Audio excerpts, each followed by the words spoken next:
You just don't know what it's like to see a 19-year-old kid. I believe it was Rash. I'm not sure, but I think it was Rash. Lay down on his belly in the mud and stick his rifle that direction and give you the thumbs up and tell you to go that direction. And he knows damn good and well he's never going to get up out of that mud. He knows he's dying for you. Soldiers, sailors, and airmen of the Allied Expeditionary Force, you are about to embark upon the Great Crusade. You will bring about the destruction of the German war machine and security for ourselves in a free world. Your task will not be an easy one. The free men of the world are marching together to victory. We will accept nothing less than full victory. Good luck, and let us all beseech the blessing of Almighty God upon this great and noble undertaking.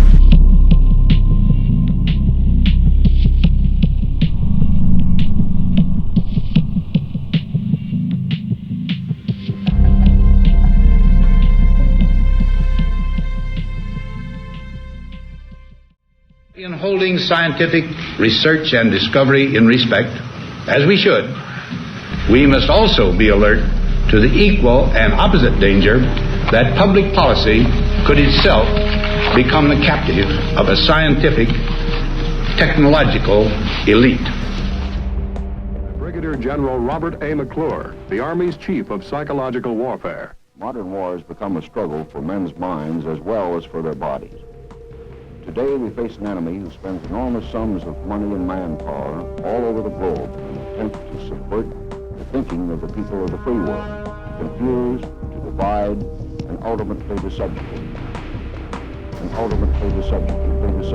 This effort goes on day in and day out, and it crackles about the heads of a world audience of untold millions. It is an ideological war, and in its own way, it is more of a total global war than any we have ever known.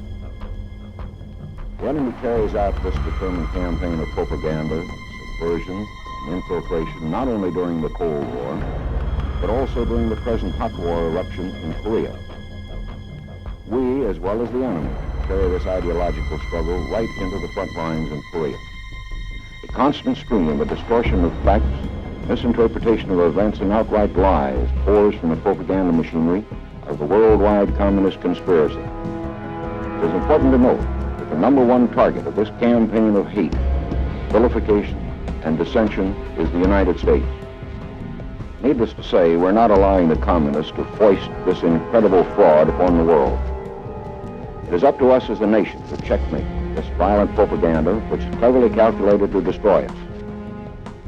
Their leaders are uncomfortably aware of the fact that the truth does get out, and it is the truth that they fear.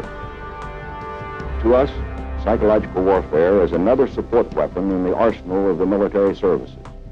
When it is properly used, in cooperation with the other elements of military power, it contributes to more economical attainment of a military objective. Opposed around the world by a monolithic and ruthless conspiracy that relies primarily on covert means for expanding its sphere of influence, on infiltration instead of invasion, on subversion instead of elections, on intimidation instead of free choice. It is a system which has conscripted vast human and material resources into the building of a tightly knit, highly efficient machine that combines military, diplomatic, intelligence, economic, scientific, and political operations. It conducts the Cold War, in short, with a wartime discipline no democracy would ever hope or wish to match.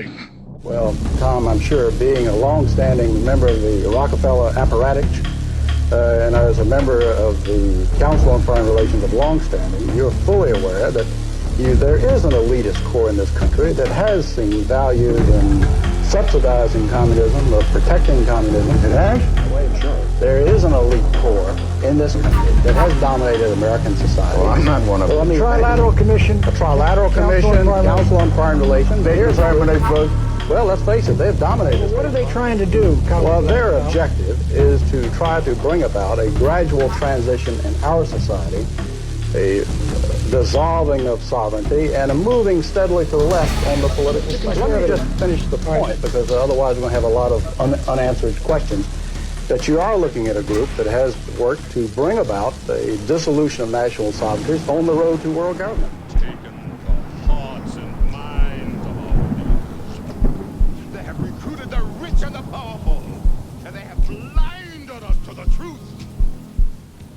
Our human spirit is corrupted. Why do we... This obsession with the weapons of war has a name: techno-fetishism. Weapons appear to take on a magical aura. They become centerpieces in a cult of worship. You accepted the fiction we've provided, obeyed our orders, and did everything you were told to. The exercise is a resounding success. Your persona, experiences, triumphs, and defeats are nothing but byproducts. The real objective was ensuring that we could generate and manipulate them. It's taken a lot of time and money, but it was well worth it considering the results. Belly up or roll over to Biden and the Chi-Coms and stick your ass up in the air so they can screw you in the ass. You want to be fucked in the ass by these people that keep fucking bowing down? You want to fucking win? Get on board right now and give us the goddamn money. Go ahead, Rod.